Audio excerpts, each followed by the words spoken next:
Good morning. My name is Buddy Ragland, and I'm your moderator for the day. If you're not here to hear about transforming empty spaces into useful places, you're in the wrong place. But I'm glad you are here, and I think that's going to be a great topic for discussion this morning. It's going to, our speakers this morning are going to kind of leverage and talk about some specific expertise and interest they have in areas where you can take maybe overlooked or underutilized properties and how they, through their interest and activities, have taken those and turned them into, or can show you how to turn those kinds of spaces into very usable places that become assets for your communities. So with that, I'm going to give you a brief overview of our speakers today. We have Tara Hernandez. She's the president of JCH Development. That's a company that is a real estate development company that works in residential, commercial, mixed-use, urban, particularly urban redevelopment projects. And she's done hundreds of millions of dollars, been engaged in hundreds of millions of dollars of these kinds of projects. And so she has a very hands-on, on-the-ground way of looking at opportunities in the kind of community that we have in Baton Rouge, where like many other cities, our community has grown beyond the limits of its core, and now we're trying to wonder how to come back in and infill and redevelop and take use of assets that we have. So we'll be hearing from Tara first. Second, we'll hear from Don Keith. He's the Senior Vice President of Marketing and Communications for Virginia College and their Education Corporation of America. Don has a particular interest. He's an author, a prolific writer on all kinds of subjects. I looked at his webpage. I mean, it's a very wide range of topics. He's a radio personality and is in the public eye, and has a particular interest in how media and technology affect society, going both ways there. And so he'll be talking to us about that kind of influence in our community, I think. And then last but not least, we have Karen True, who's the Director of Community Development for Third Place Company. And she focuses on, her whole company and activity and thinking is focusing on specifically how to bridge between places where you live and work compared to the places you go in between, and seriously thinks about how to build those places and let them be leverage points into development of communities and sense of place in communities. So with that brief introduction, all of their bios, by the way, are in your handouts, and so you can get a more detailed bio of all these folks, and they have web page access and blogs and information that I would urge you to pursue. But without that further discussion, I will offer you Tara Hernandez this morning. Thank you.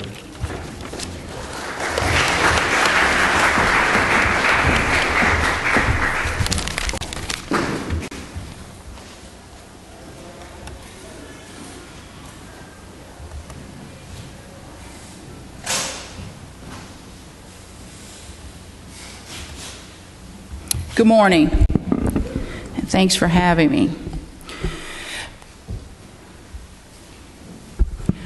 I'm going to talk a little bit about why we end up having all these empty spaces, some thoughts about how to approach it, what are some possible strategies and opportunities, and then give you a few examples of some developments I've either been involved with or have worked in the neighborhood or just are generally aware of. So first of all, I'm sure some of you are in larger communities, some may be rural or mid-sized, but we all have these vacant spaces, either sometimes in the downtowns or sometimes it's just an old school building. And so how does it come about, and how does it get to that point? Well, the first reason is sometimes there are just demographic shifts in neighborhoods, in communities from one neighborhood to the next, or just generally a transition or outmigration of a population, and sometimes it's even an in-migration of a different sort. Economic challenges, they can either be local because of a transition in jobs, or either the same way as, again, there are new jobs coming in. We see that as in many industries, the automotive right now. Detroit's actually doing some really positive things to transition from the automotive industry, but those are generally some of the things that deliver those opportunities, those challenges. And then there are functional challenges where the site is an old site, old shopping center, an old hotel, where new trends in the market have has caused it to be outdated, and the current ownership just did not follow or keep up with what was happening in the market, with the market changes, and therefore, kind of got stuck with a property that is no longer useful.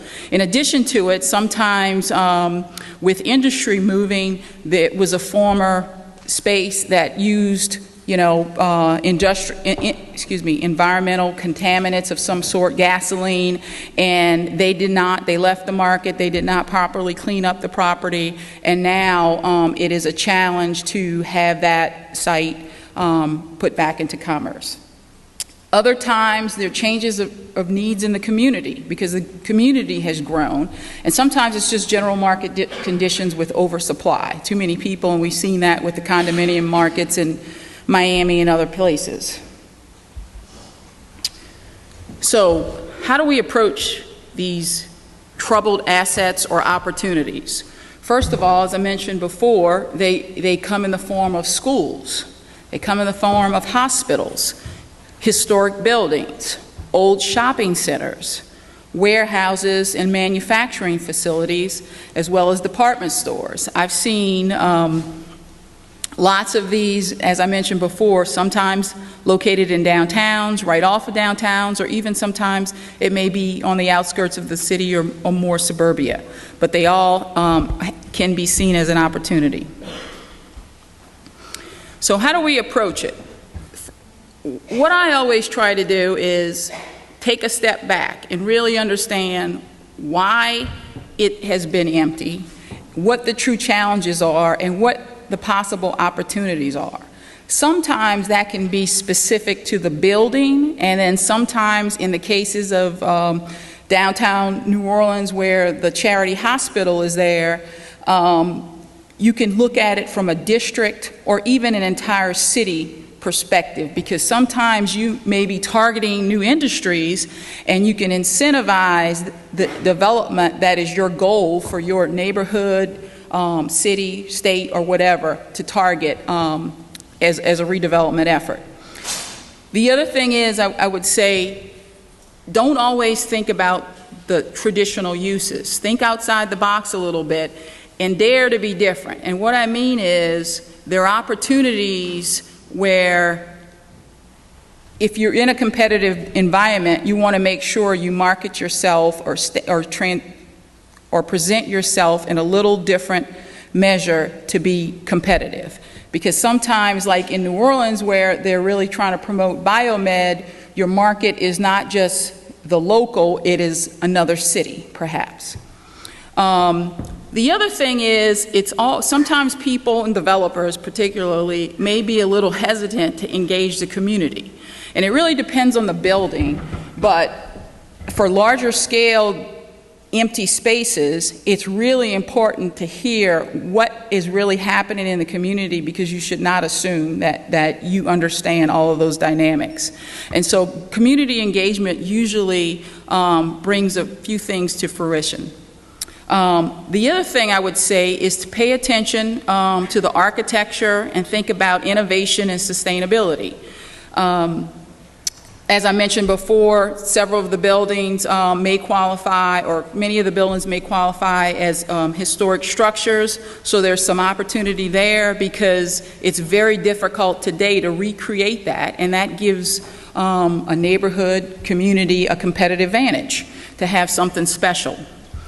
In many instances, a lot of these projects require public-private partnerships. And the public part can take form in many ways. It could be general incentives. Like I said before, if the goal of the neighborhood, district, or community is to locate retail, where they may create incentives to have retail of the type that is their goal to locate in that particular neighborhood or property. In addition to that, sometimes there's just crumbling infrastructure or other needs that make it cost prohibitive or just more difficult to redevelop the building, and the city can quite often facilitate some of those needs. And sometimes it's just a rebranding. There's several, for instance, public housing developments that have been empty or sat vacant for a long time, and a rebranding of name and use, and sometimes a mix of uses are very, including shopping centers, are very advantageous for the redevelopment. Now, what types of opportunities might we convert these to? I've seen, just from a national perspective, arts and culture, from theaters and museums and galleries. Sometimes ethnic retail markets and centers. There's a former Walmart supercenter that they moved to a different parcel, and so it's a really huge property. And what's happened is they had a transition in the population of that neighborhood, and it was repopulated with the Vietnamese community. So there was an opportunity to develop grocery, restaurant, and lots of other ancillary uses, and it is quite successful today. That one is actually in New Orleans as well. Other opportunities are for residential, both for sale, rental, and in many cases, what's happening throughout the country is mixed income, where there is a mix of different levels of affordability as well as market rate tenants. I've also seen hospitality. We've converted actually former hotels as well as other industrial type buildings to hospitality, from clothing manufacturers to other types of uses. Healthcare and medical is another big trend, where the medical, it could be as small as a neighborhood clinic as well as just a larger hospital or a mix of uses. And I'll give you an example of a property that strategized that way and was successful.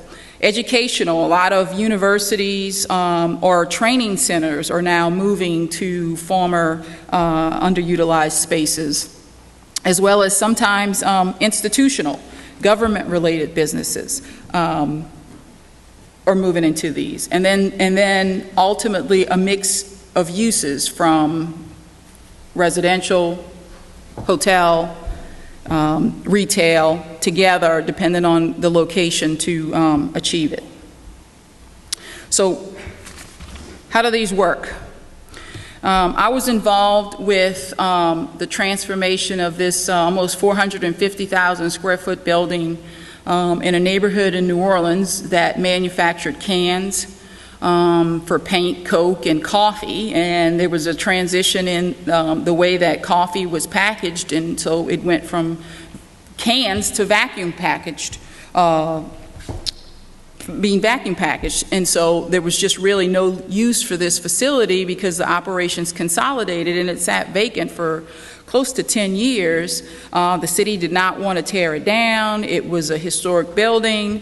And so the firm that I used to work with, we got together, and it was ultimately a public-private partnership with all levels of government, federal, state, and local, as well as private entities from the Kimberly-Clark Corporation to the development company, and we transitioned to this space here, where it is a mixed income property. It has about 20,000 square feet of retail. It has a farmer's market 1 day a week, and it pretty much stays full and is pretty successful.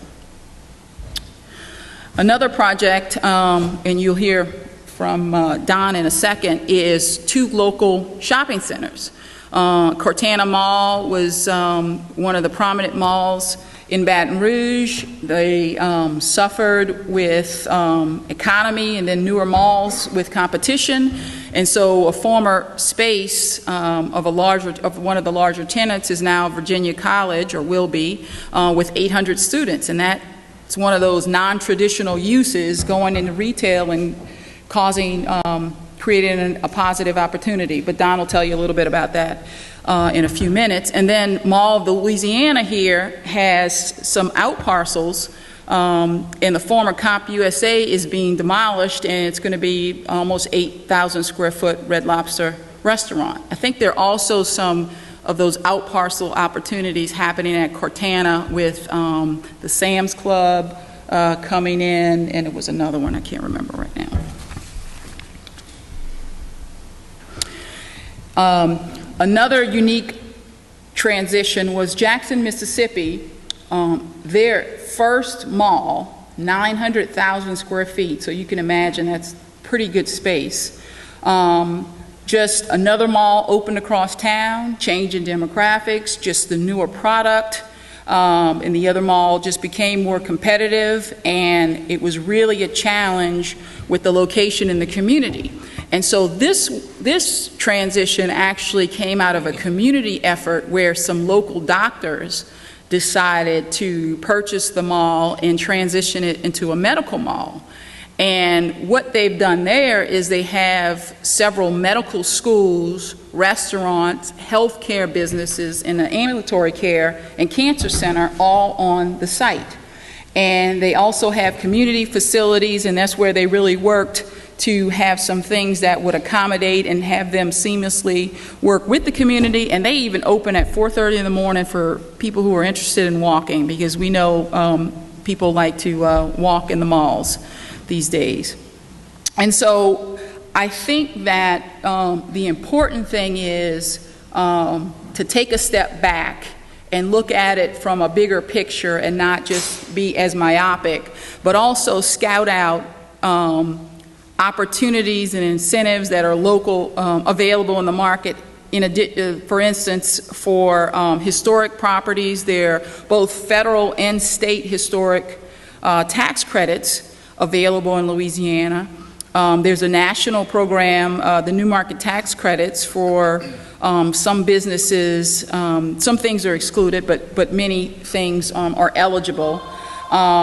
As well as some brownfield if it's an older building. So you really need to look at your local community. But there are incentives, because quite often another part of why they're there sitting vacant is because the numbers don't work and the investors are having a challenge with underwriting. And so that's why it's also important to have those partnerships with the public sector to really brainstorm and come up with something that works well for the community. And I'm going to kind of leave it at that. Thanks.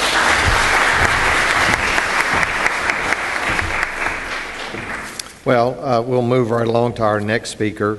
And Don, will you come up? And I think they have you set up to go. Actually, See if that gets you.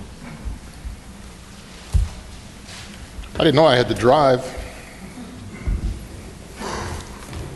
I sort of feel like I'm on this distinguished panel under false pretenses, to be totally honest, because it is not, unlike my co-presenters, it's not my company's overarching goal to save distressed real estate or to bring back, resuscitate dying malls.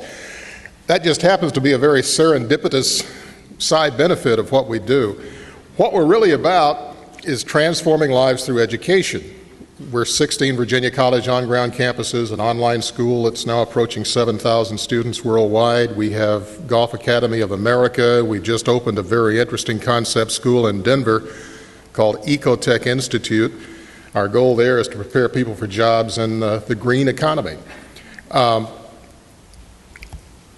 As part of what we do, we are literally transforming a lot of things about the communities into which we move, and we're very pleased to be opening our first school here in Louisiana, in Baton Rouge, up at Cortana Mall. And that's sort of a perfect case study of what we like to do as we come into a community.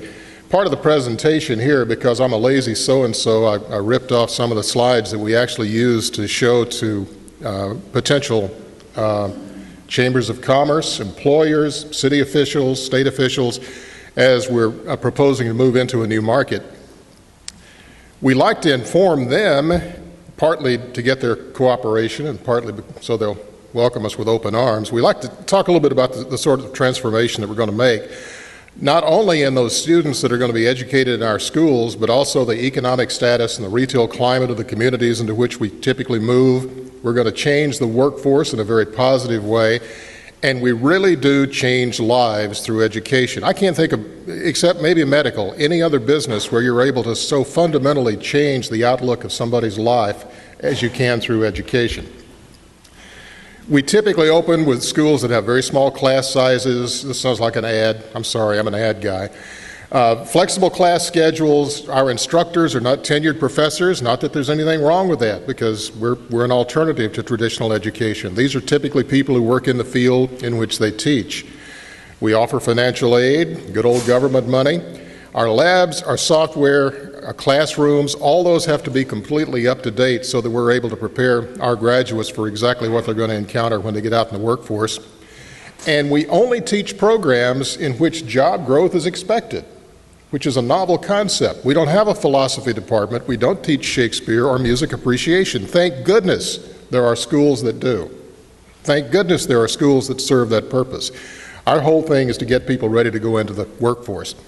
Interesting picture. If you look at the building second from the portion of the building second from the right there, there's a doorway. If you were watching CNN one afternoon in 2003, you saw the FBI hauling records out that front door because that was the corporate headquarters for HealthSouth, one of the largest corporate scandals in the world.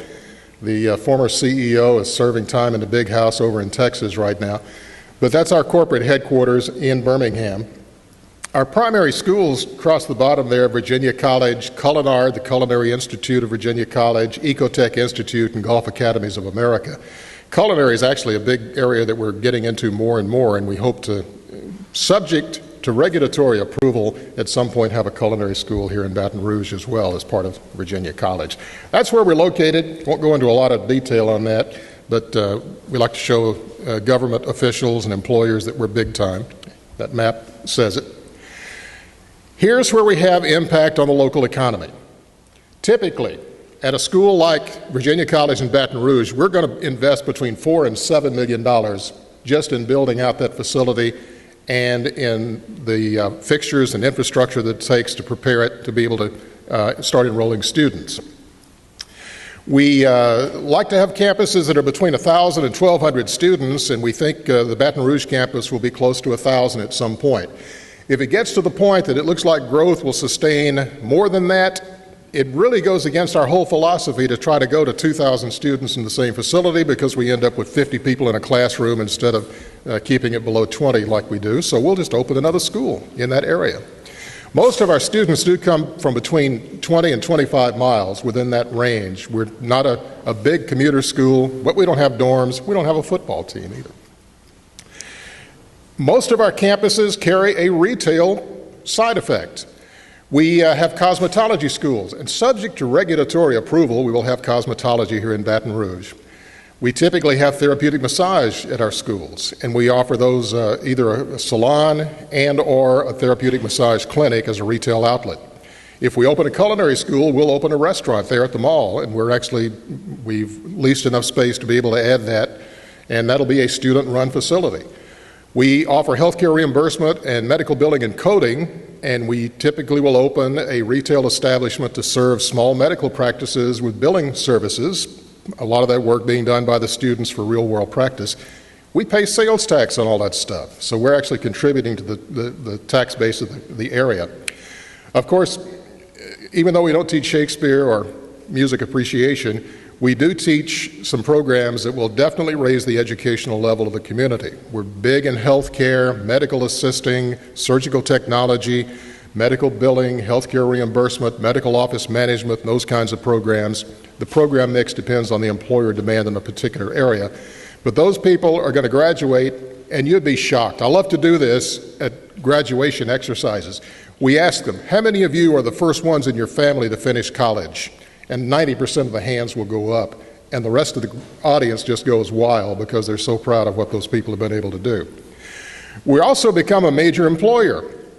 Typical full-time staff at a Virginia college is between 100 and 130 folks. So think about that for Katana Mall. That means within a year or a year and a half, we're going to be bringing 1,000 people into that mall every day in the form of students. We'll be bringing 100 to 130 people into that area in the form of full-time faculty and staff, plus the patrons of our retail outlets. You think that doesn't excite the folks out there?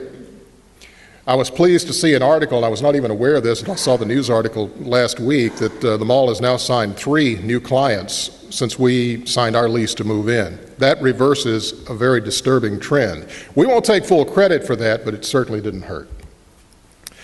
Here's an example of what we can do. This is a former mom-and-pop grocery store in Jacksonville, Florida, right there at the corner of Beach and University, one of the busiest intersections in Jacksonville. The store had been under several different brand names and had gone downhill. It was vacant. All the windows were boarded up. I love to show this picture because you can see the shopping carts overturned, the weeds growing up in the parking lot. The picture at the bottom is the one that last year won the Redevelopment Project of the Year by the National Association of Industrial and Office Properties, the Jacksonville branch.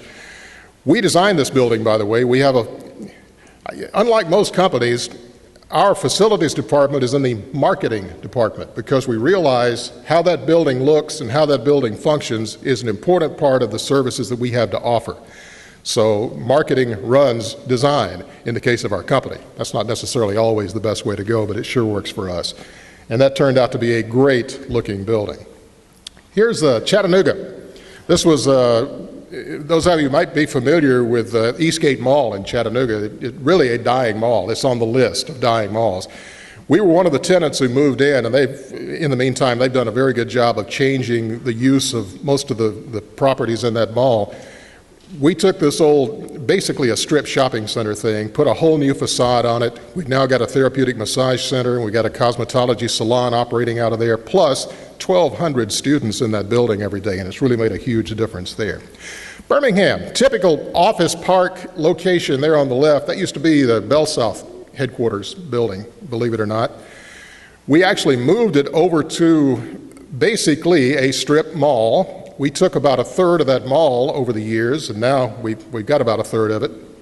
Put a new facade on one end of it, and you can see the change that we were able to make. I wish I had a pre-picture of the mall. It was just one of your typical, very nondescript kinds of places.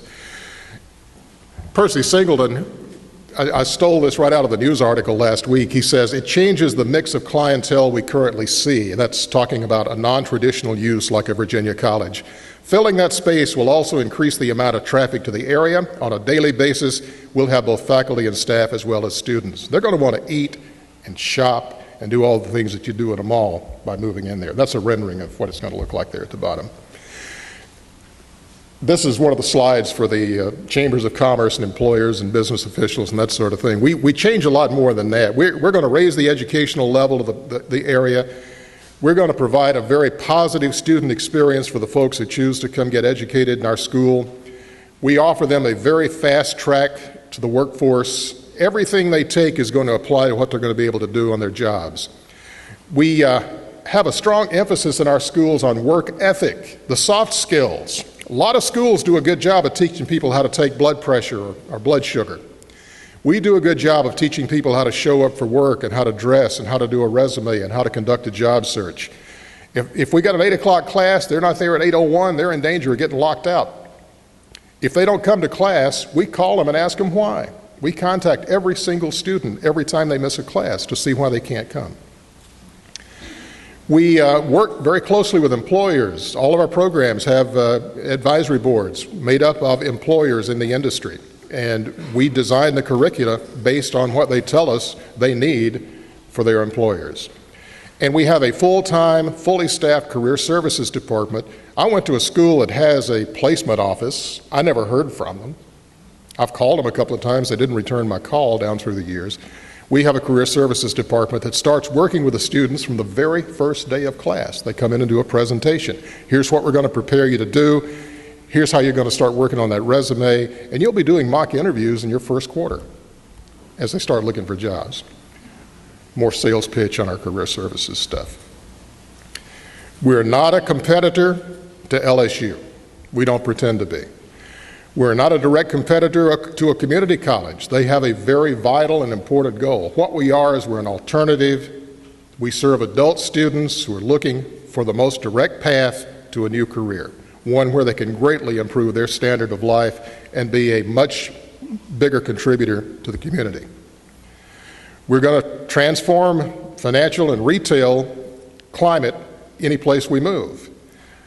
Our graduates are going to make more money because they're going to have better jobs. We bring about a $4 million payroll just on our full and part-time employee base. We're going to invest a lot of capital, $4 to $7 million.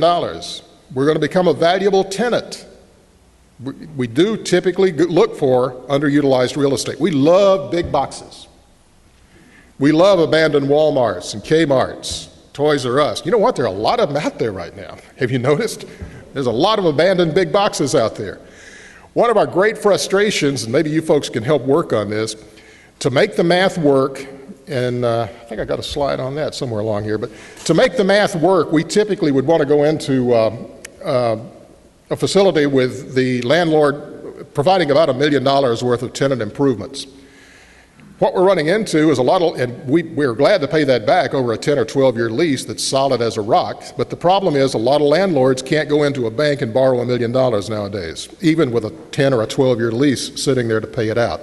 That's a tough thing, and that's kept us out of some places we really would love to go build some schools. Here's what we ask local folks to do for us. We join the Chamber of Commerce. We're very proud to do that because as we boost the area, we're boosting our own ability to make money, to make a profit with that school. We work a lot with workforce investment acts. We want to get introduced to all those folks. If you have a military base in the area, we'd love to be able to go out and talk to the education officer on the base and show them what we have to offer and that sort of thing. We want people to be on our advisory boards. If you're in the field in which we teach a program, we would love for you to hold up your hand and say, I'd love to serve on your advisory board. We'll buy you lunch once a quarter, by the way, for doing that. That's all you get paid. We would hope that medical facilities, that's one of the criteria for moving into a market, is that there are a lot of medical facilities there, that there's a big demand for what we teach. We would want those folks to agree before we ever decide to come into a market that they're going to host our externs. All of our programs have externship opportunities. It's like a 90-day job interview. That you go work in a facility, the employer gets a chance to see what these people are like, that they show up for work, that they know what they're doing, and it really does help first in us placing them, because we have to place a huge percentage of the people we graduate or we lose our accreditation. Plus it's the right thing to do. But it also gives that employer a chance to evaluate a potential employee over a period of time and be able to decide whether they want to hire them or not. We talk a lot to local businesses about assistance for tuition, and it gives us a chance to give back to the community. Our specific needs, we typically look for 40 to 60,000 square feet. Cortana location is going to be about 60,000, so it's on the high end. We need a single floor facility. Again, we like the big boxes because we can build them out to suit ourselves and our needs. We need 8 parking spaces per 1,000 square feet. We love to be near major highways or arteries because we can put up a sign and people can see us, and that means I don't have to spend quite as much on advertising. Incidentally, we're going to spend about $1 million in Biloxi, we got a school in Biloxi, here in Baton Rouge in the next year. So that's a pretty good infusion of capital, and that's not part of that $4 to $7 million investment. We spend a lot on advertising. We are in Biloxi. That's an interesting side story. Was that a yellow card? An interesting side story. We were opening our Virginia College in Biloxi back in 2005, and as we approached Labor Day, we had 150 students enrolled already, and we all know what happened in Biloxi. We actually set an RV in our parking lot of our facility there after we dragged the air conditioning unit back across the building because it got blown over.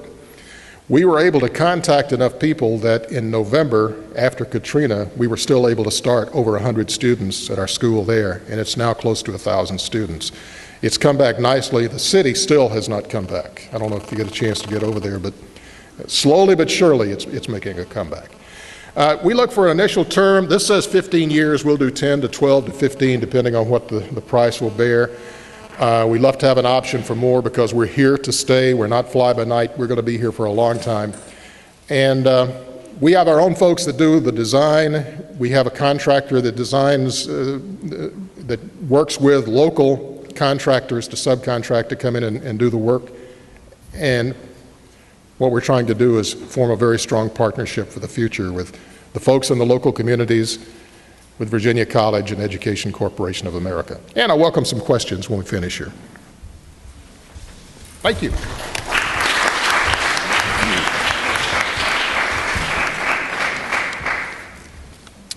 Well, I think our last speaker is Karen, and then after that, I think we will have a few minutes for some questions. And so, Karen, welcome Karen True, please.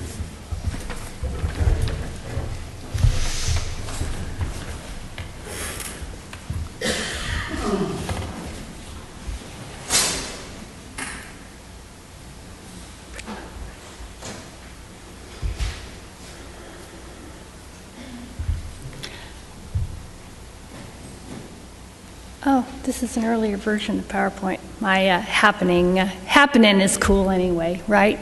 Making places happen in places. Whew. All right. Oh well. So at any rate, they're happening places are happening places.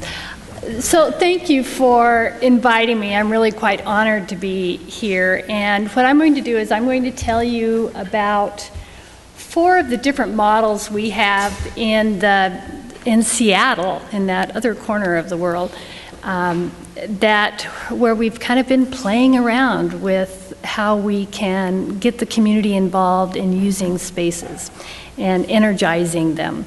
So the starting place, the G is really distracting to me. Okay, so anyhow, the starting place is, this is not about financing to get a space. This is not about management contracts, any of that. This is when you've got a space and now you're ready to activate it and get people there, because that's kind of the bottom line. So Third Place Company, we got the term Third Place. Ron Schur is the founder of Third Place Company, and he's a good friend of Ray Oldenburg, who is a sociologist in Florida. And Ray is the one who coined the term the third place, and he was referring to the first place is home, the second place is work, or it might be school or church, and third place is where everybody comes together. And he talks a lot about, in Europe, the plazas and the pubs and all of that. So that's kind of where we got our start. So Ron decided that he really wanted to create a gathering place and set his sights on this really sad, pathetic mall in Lake Forest Park, Washington, which is just adjacent to Seattle and next to the lake. And what was in the mall was nothing, actually. There were a few antique stores, an old broken down carousel, and it was a really sad place. So what he did was opened in 1998, the same year that the movie You've Got Mail came out that talked about the demise of independent bookstores. Great, that's when we went into business. Brilliant. So at any rate, but that's what we did. We built Third Place Books, and what the plan was that we got the master lease of most of one level of this mall. And so you'll see we have the Third Place Bookstore, which is new and used books. That's the green there. It's about 11,000 square feet. And then to the right is a ring of very small restaurants. And then Shoreline Community College there is in the bottom left. And then we were working closely with the library, who was right down at the bottom of the escalator. And the idea was it had to all happen at once. One thing couldn't come in before the other because we had to create that critical mass of lots of things to do. And then in the middle is Third Place Commons, which can be used as a food court, but it can also be used for larger events. And there's a stage. So we had great fun. And indeed, once it opened, the community came. It was so cool. And people came to play bridge. And the students from the college used the space to study. Oh, that wasn't supposed to advance. And then we have this chessboard that we're kind of known for. So that was really cool, and yet it's still a lot to manage. And one day, Ron was having lunch with a friend, and they were at the counter of Honey Bear Bakery. And the friend was saying, "Wow, this is just so cool. I can't believe what you've done here." And Ron said, "Well, yeah, it's not easy. It's a lot of space. It's not producing income." But there was a woman standing in line behind him, and she tapped him on the shoulder, and she said, "Excuse me, do you have something to do with this place?" And Ron said, "Well, yes, I'm the owner." And she said, "Well, I just heard you talking, and you have to keep this place." And he said, "Oh, okay, well, thank you very much. Glad you like this place." Well, anyhow, they started talking, and what had become the problem was that the community was starting to come in and use the space, but then they would go to the bookstore and say, "Gee, how could I get on the stage?" Or, "Is it okay if we set up over here?" or whatever. The booksellers were in the business of selling books, not in managing community events. So Ron and Ann started talking, and Tara, you were mentioning the idea of how sometimes developers are hesitant to get involved with the community. Well, Ron just gave away the farm. He said, "Okay, fine. How about we will allow the community to use this space as long as there is a nonprofit organization made up of the stakeholders to manage it." So cool. So Friends of Third Place Commons was born. And on the board, we had somebody from the library, and we had merchants, and the college, and the school, and the senior center, and the arts council, and I can't remember, but it was quite a board, and everybody was pumped and ready to go.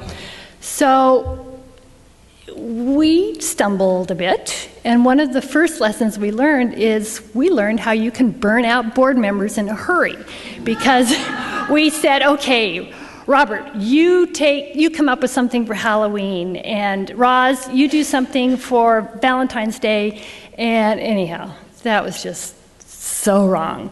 And then kind of this epiphany came when we said, "Wait a minute, we're all here representing all these different groups.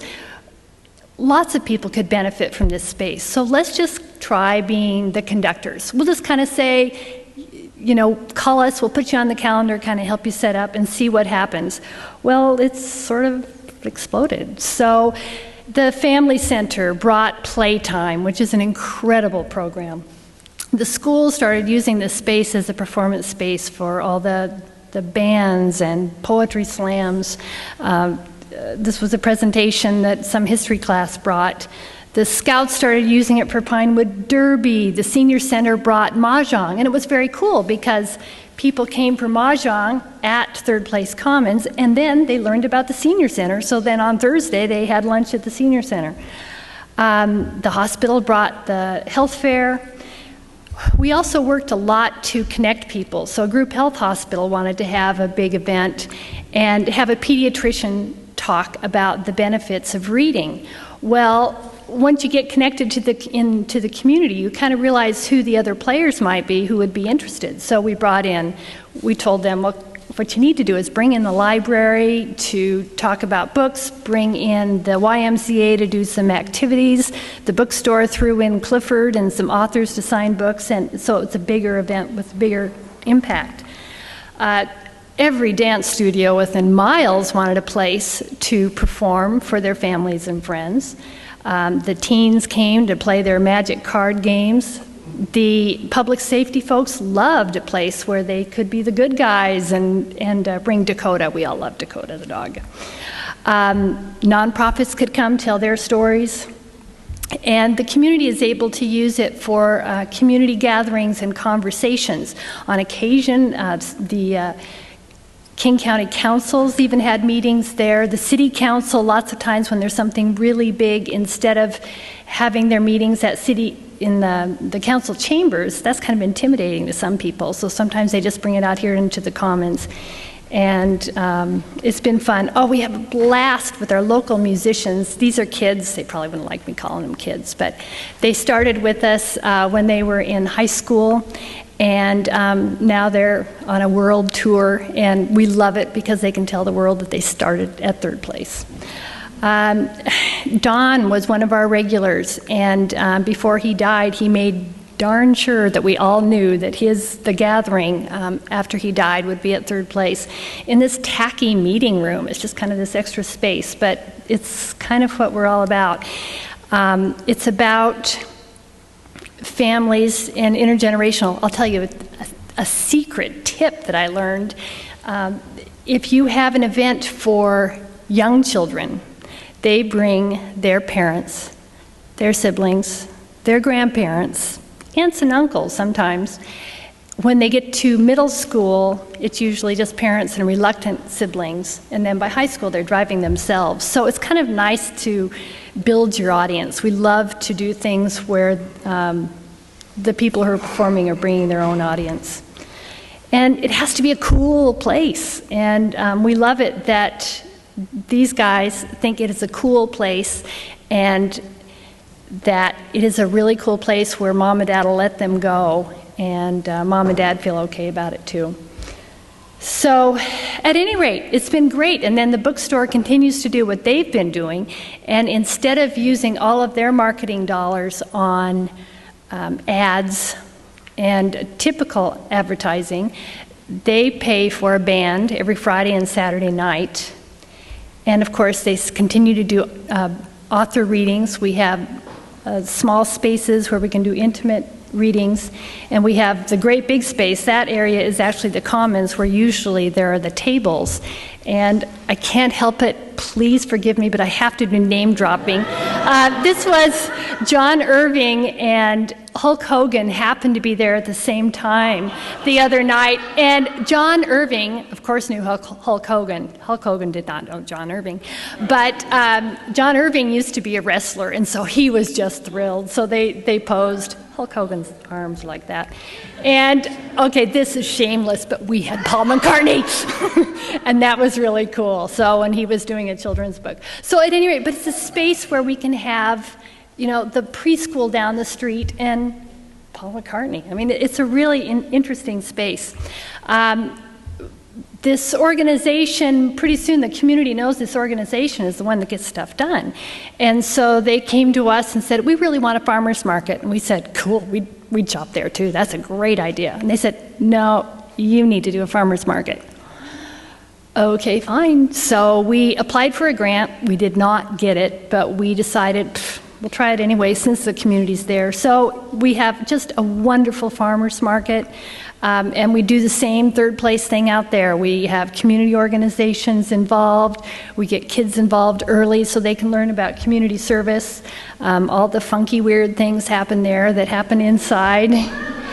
And then people said, well, wait, farmer's market, we got to have that inside. So we flip back, and in the winter we can bring it back into the commons. So it's a pretty cool place. Okay, another model. Crossroads Shopping Center in Bellevue, Washington. Bellevue is more known for the high-end part of life. That's Microsoft Land. There's Bellevue Square, which is Neiman Marcus, and a really different world. We're not that. We're not any of that. We've got a 40-acre shopping center, and we're not in a great location, but it was a failing mall when Ron got it. The first thing that he did was he went to the police department and said, I'll make you a heck of a deal if you will come set up a substation, and which was a really wonderful thing to kind of set the tone right from the get-go. The inside, as far as the restaurants, what we have at Crossroads is we have a food court, and there are 20 locally owned, independent, international restaurants. Now, again, it really reflects the community in Bellevue.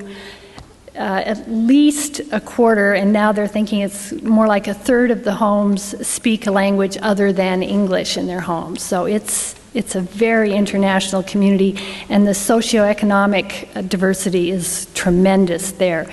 So at any rate, so we have all these great restaurants. You name an ethnic food is probably there. And I said independent, locally owned. Well, when Starbucks opened, I'll have you know, this was number 6, so it still was Howard doing the deals, and we laugh because we have the Starbucks there still, and but we won't let them take down that old logo sign. Starbucks makes them nuts that we still have that old logo, but we kind of think we're kind of rebels. We also have at Crossroads a mini city hall. It's a satellite city hall that offers services to the community. We also have translators there in about 7 different languages, plus we have one of those dual handset phones where you can go in and look at a chart and pick out your language and get hooked up to an interpreter. That's really important in our community. We also have a library. I'm also on the library board, so I'm pretty passionate about libraries. And we have a little library, and we get about 43,000 people through here every month. So it's wild. Like at Third Place, we have a stage. Our marketing dollars are spent, instead of all in typical ads, it's doing the music. We have music there actually Thursday, Friday, Saturday nights, and do the same kind of events all the time. We have artists coming in, the same thing, mahjong, dominoes, games. We have wonderful cultural activities. Actually, tomorrow is the first ever India festival that we're all very excited about. The schools use the space, the dancers, it's the same thing. It's just on a much bigger scale. We love mixing it up. We have a bazaar once a year. And the sisters came. The merchants love it. So Raymond manages the Hallmark card store, and he's just in the thick of everything with us. He just loves being involved in the community. This picture really made me nervous when I looked at it later, when I realized the fire code just went out the door. But so we had to do some tweaks, but I just wanted to show you, it's not like it's a glorious, pretty high-tech performance space. This is during our Cultural Crossroads. It's a 3-day music festival, and we build an extra stage there across from Old Navy, and the place just rocks. This was really cool. Microsoft and United Way hooked up, and Microsoft employees came in to volunteer to offer tax preparation assistance for low-income people January until April 15th. And what was a really cool piece of it is, of course, Microsoft is encouraging employees to volunteer, so is paying them while they're volunteering, but also those employees will then submit their hours to Microsoft, and Microsoft writes a check for $17.50 per hour that every volunteer works. Well, these guys were here twice a week, each time 10 to 20 volunteers for 4 to 5 hours for that period of time, and it was tremendous. And so the check that Microsoft wrote to United Way will actually make this a sustainable program. They can get a few more computers, and we'll be able to do that next year and serve even more people. We have crazy art. We think fun and a sense of humor is important.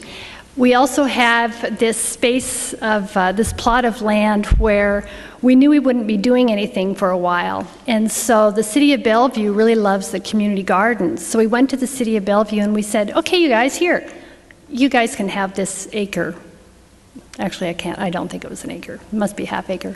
Anyhow, it's yours. You just have it. We will even put in the water for you and prepare the soil for you, and it's yours. And they said, oh, thank you, thank you, thank you. And then they started having meetings and discussions and emails, and we'd offered this to them in February, and we just kept watching the calendar just whip by. And in Seattle, believe me, we do not have a long growing season. You have to act. So it got to be Mother's Day, and the city was still in meetings, and we said, never mind, give it back. So we went ahead and did it. We went out, got volunteers in the neighborhood, and put in 42 plots that the community gardens, and it's just great fun. And I just had to put that in. It's just so cute. All right, model number 3. Our Third Place books in Ravenna. And Ravenna is a little neighborhood in Seattle, not too far from the University of Washington.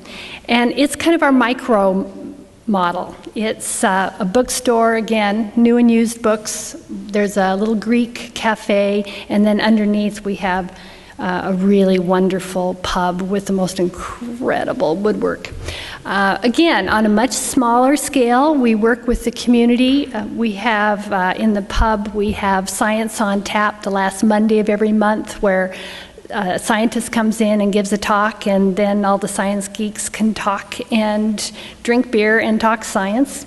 We also have History Cafe, which has been really fun, and that's a partnership with PBS Public Broadcasting Station and the Seattle Public Library and the Museum of History and Industry, and where we have a topic, and then people can talk about that historical piece in Seattle. So we're having fun, and yoga on the patio. Okay, this is model number 4. Very different, kind of big in our lives. This is the city of Bremerton. Bremerton is a town, a ferry ride across the water from Seattle. It's 1 hour, and it's a naval shipyard and a Navy base. In its heyday, there were about 100,000 people living there, and it was a victim, like everywhere else, or so many other places. The downtown just dried up. People moved away from downtown, retail all abandoned downtown, and left this shell. Bremerton now has 30,000 people, but the Puget Sound area is just growing like crazy. They've told us to prepare for the ULI reality check said 1.7 million people coming your way, folks. So this is a real, it's obvious, some of this growth is going to go here. And so we're working on, with Bremerton and other people who are making things happen to revitalize downtown. And at any rate, one of the things we did is we bought this old J.C. Penney building, and it's a 2-block footprint, and right now it's a parking garage. We also have a little office building that we're kind of fixing a suite at a time, doing a few artist lofts, a little bit of retail, a little bit of office, and a restaurant. But this is a different kind of experience because we're working with the community and don't really have a place yet. And yet we know, we've learned that you need to start your work early. So, and we've also learned that there were all of those silos of people not talking to each other, you know, the chamber and the downtown association and all these different folks, and they say that they seem to feel that if your organization gets something, that must mean that I'm going to get less. And so there's just this real territorial thing going on. So we just thought it would be fun to kind of throw everybody into the pot and have some fun. So we decided that we would do this crazy thing called Movies on the Roof. This is this lovely J.C. Penney building. Isn't it pretty? And at any rate, so we said, okay, let's do Movies on the Roof. And so we hired these guys to put up this huge inflatable screen on Friday nights, 4 Friday nights in the summer. And we were totally making it up the whole time. And so we said, okay, and let's see, we don't have chairs. So everybody bring their own seating, and they loved it. And if you have an old car, you can drive it to the roof. And if it's 1970 or older, and it just was a hoot. And this is an icky place, let me tell you. I have to shower the moment I get done, but it is just incredible. And so people came, and then an organization, a nonprofit came to us and said, hey, could we do a beer and wine garden? Sure, come on up. And then some food vendors said, hey, don't you need popcorn and food? And it's like, sure. And then we had musicians saying, hey, we'll play music while we're waiting for the sun to go down. Great. And then the Y said, don't you need volunteers? I'm trying to find jobs for these kids. And so we made up jobs for these kids. And there was dancing before the movies, and the politicians came out. Everybody was campaigning. That was really interesting. And then we found this incredible intern, and I know you can't always get this lucky, but Allie lived there in the community and was done with school and wanted something fun to do, and so she just thought it'd be fun. So she got these T-shirts made, found an artist in town that would like to have their art out everywhere. It was amazing what organizations and folks would do with the promise of a T-shirt. Great, smart lady.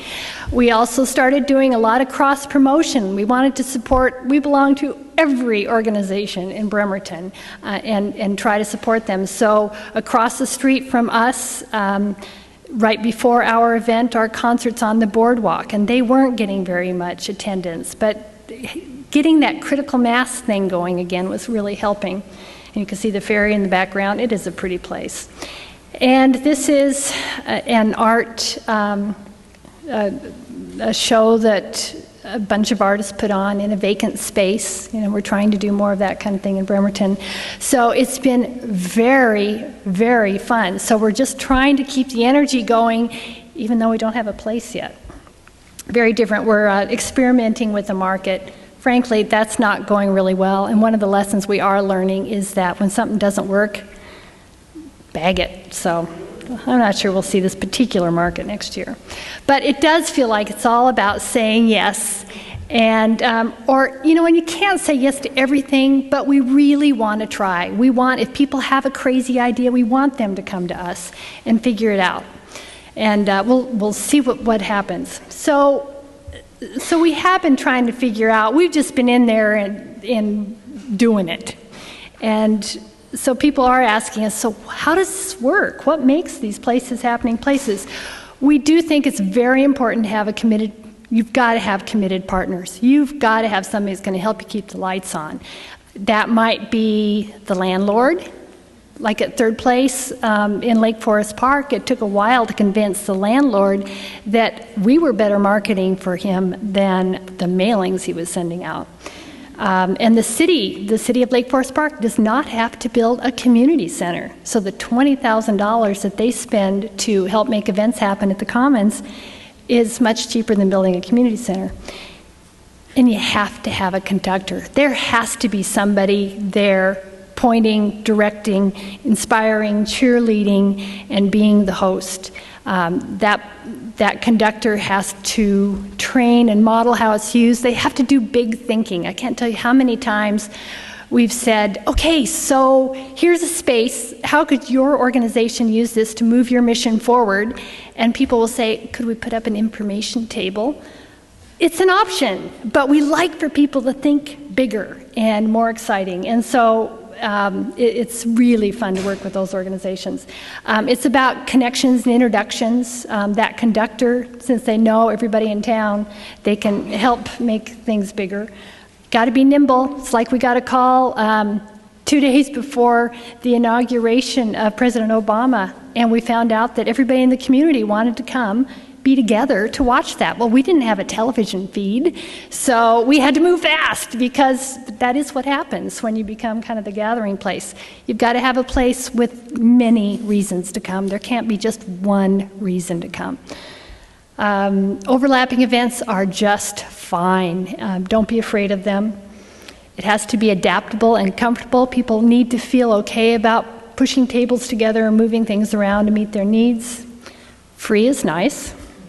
The rings of engagement, set it up so some people can be involved in at whatever level makes them comfortable, whether they want to be right in the thick of it or if they want to kind of watch on the periphery. And you got to pay attention. And the big thing, we're trying to get people. So I just wanted to share final numbers, just to give you an idea of what happens at Third Place Commons. So there are 1,200 things on the calendar every year. 84 of them for seniors, 103 performing artists, 116 for teens, health-related events, young children and family events, educational events. Then the bookstore continues to do their Friday and Saturday night music and the authors. Well, what organization or person could put on 1,200 events? You can't. The secret is letting everybody else do the heavy lifting, and you just do the directing. So that's our story of Third Place, and thank you.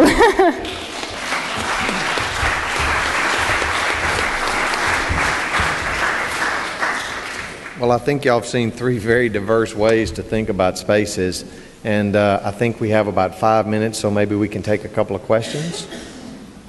Anybody?